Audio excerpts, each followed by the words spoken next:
Bonjour, aujourd'hui nous sommes le jeudi 13 août 2026. Je voulais refaire une vidéo toujours sur le même sujet, le harcèlement électromagnétique et en réseau, qui consiste via un dispositif de technologie avancée, dispositif militaire, d'attaquer les gens à distance. Alors, c'est pas accessible au tout à chacun, heureusement, mais en tout cas, ceux qui ont ce dispositif entre les mains, généralement des militaires, des familles militaires, des amis de militaires, ou de la police, ou de, de, de certains éléments déviants de leur profession, parce qu'encore une fois, quand je parle de matériel militaire, de police, d'agents de la DGSE, c'est quelques individus qui représentent une minorité par rapport à ceux qui remplissent parfaitement leurs fonctions, mais des individus déviants dans les structures étatiques qui possèdent des dispositifs de technologie avancée, ça peut faire du mal. On l'a vu récemment dans le procès à Tanor, des personnes qui disposent de moyens et qui sont quelque part protégées par leur structure, on va dire, dans la structure qui les emploie, et qui sont malveillants, peuvent quand même se permettre le pire pendant un certain temps et en toute impunité. Moi, en l'occurrence, ça fait 12 ans que c'est le cas. Là, je refais une vidéo parce que je suis particulièrement attaquée en ce moment à distance via donc ce dispositif de technologie avancée qui permet d'attaquer les gens à distance, de les priver de sommeil, de leur faire avoir toutes sortes de douleurs. Et encore une fois, la question centrale de ce type de harcèlement, c'est le pouvoir. Voilà. Le pouvoir de faire du mal à quelqu'un en toute invisibilité, parce que ça ne se voit pas. Hein. Je fais souvent appel à la gendarmerie, mais la gendarmerie, elle peut... Quand je dis je fais appel à la gendarmerie, je lance un appel sur les réseaux sociaux, mais je ne les appelle pas par téléphone ou je ne vais pas chez eux, parce que je sais très bien que je ne serai pas prise au sérieux. Et de toute façon, ils viendraient patrouiller autour de chez moi en pleine nuit, ils verraient absolument rien. Tout est fait à distance et de manière parfaitement invisible. Voilà. Les harceleurs, quand ils sont là, ils se contentent de se noyer dans la foule, hein, parce que j'habite en milieu urbain, donc des voitures, des personnes avec des téléphones portables, il y en a partout. Dans le tas, il y en a forcément un ou deux pour moi, étant donné l'acharnement aussi d'hostilité sonore auquel je dois faire face depuis 12 ans. Hein, c'est-à-dire que moi, quelques fenêtres que j'ouvre, quelques portes que je ferme, il y a systématiquement ou presque un bruit de moteur qui vient derrière, quoi, qui signale aussi ce que je fais quand je rentre, quand je sors de chez moi, etc. Donc ça, je dois essuyer ça, en plus des privations de sommeil à distance et des douleurs de toutes sortes, comment dire, de tout acabit, et plus les inconforts multiples. Hein, parce que hier, je suis en l'occurrence allée à la mer voir l'éclipse, là, pas loin, et les harceleurs m'ont fait savoir qu'ils étaient là. Ça a duré que quelques secondes, mais je peux vous dire que je les ai sentis passer les quelques secondes, hein, parce qu'au niveau inconfort, je ne vais pas rentrer dans les détails, mais c'était assez sévère. Et bah, ils vous privent de sommeil, alors toute la nuit, et puis à un moment donné, ils vous endorment, parce qu'ils ont les moyens de faire les deux. Donc dans une espèce de sommeil synthétique qui vous laisse complètement ruiné pour la journée. Hein. Donc là, aujourd'hui, j'ai la chance de pas trop travailler, et je dis pas trop parce que je vais devoir quand même y aller à un moment donné. Mais voilà, vous êtes complètement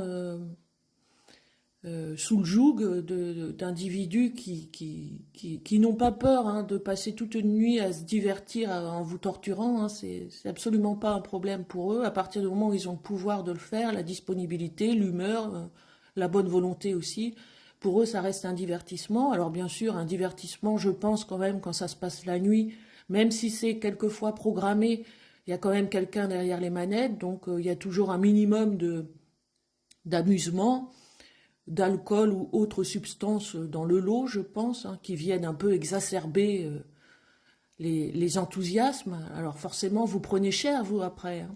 Donc là, c'est le mois d'août, c'est les vacances. On sait aussi que la justice, parce que les médias n'arrêtent pas d'en parler, est en capilotade. Hein. Il y a des crimes quand même qui sont avérés, qui sont officialisés, répertoriés, et qui pour autant n'ont pas trouvé, comment dire, les comment dire, ceux qui s'en occupent, la police et tout, n'ont pas les moyens ni le temps de s'en occuper, alors que c'est des crimes, pour le coup, qui sont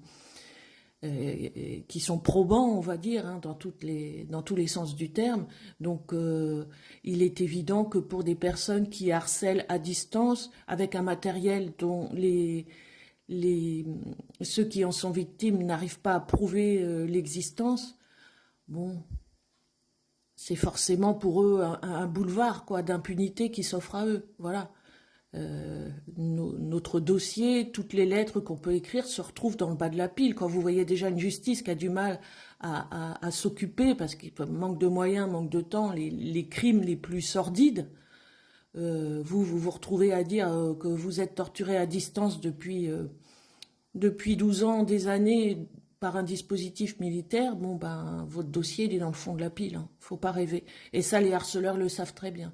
Donc le but c'est pas de s'arrêter, c'est de continuer jusqu'à ce qu'à un moment donné il y ait une fenêtre, une interstice qui fasse que l'affaire sorte. Parce que je suis pas toute seule dans ce cas-là.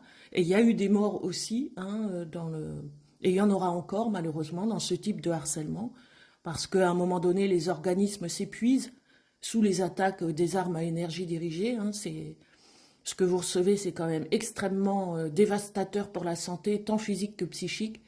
Et nous sommes des milliers, voire des dizaines de milliers dans le monde quand même, à subir ce type d'attaque depuis des années.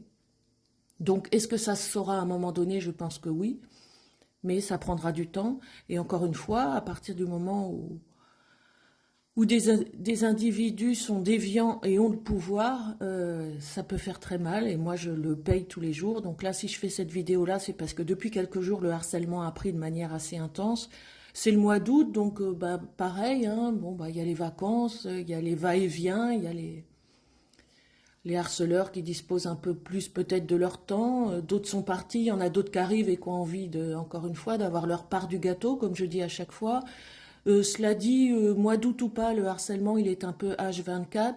Je vais connaître certaines périodes d'accalmie, on va dire, relatives, mais qui seront quand même supportables en matière d'attaque, et d'autres où ça sera beaucoup plus difficile, comme depuis quelques jours, ajouté à la canicule, donc ça fait beaucoup dans le panier.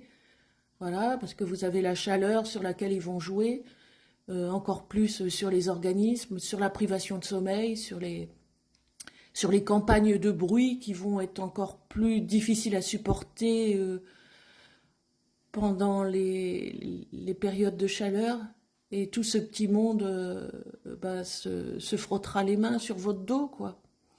Parce qu'encore une fois, ça leur fait plaisir. Alors c'est des militaires, des amis de militaires, des familles de militaires, des connaissances de militaires, la police, la DGSE, des agents de la DGSE. Encore une fois, quand je dis ça, je sors pas des sentiers battus, hein. Pour rappel, l'affaire Athanor est toute récente. Sébastien Leroy, qui a écopé de 27 ans de prison, qui a été débouté par l'armée, était un agent de la DGSE, comme tout le monde qui partait en vacances, qui avait ses occupations, ses petits divertissements, hein. Et pour autant, ben, il remplissait éventuellement quelques contrats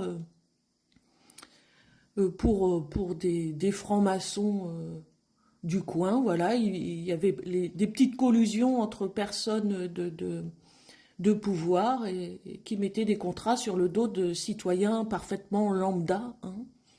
Donc ça peut arriver à tout le monde, ce que je dis, d'être harcelé par quelqu'un qui a du pouvoir, soit un agent de la DGSE, un policier, un militaire, et qui vous aime pas et qui dispose d'un matériel, d'une technologie assez redoutable pour vous harceler. Ça peut arriver à tout le monde, voilà, sans être James Bond, hein, on est d'accord. Faut désacraliser un peu la fonction là, et lui redonner son statut humain, avec toutes les déviances que ça peut avoir, et aussi toute toute la charte éthique et déontologique à la base pour laquelle ces individus-là signent. Voilà. Parce que le tous pourri, je ne suis pas adepte du tout de ça. La plupart des personnes que j'ai citées remplissent parfaitement leurs fonctions, mais pour la minorité qui est déviante, ça fait très mal. Bon courage à toutes les personnes ciblées et à plus tard.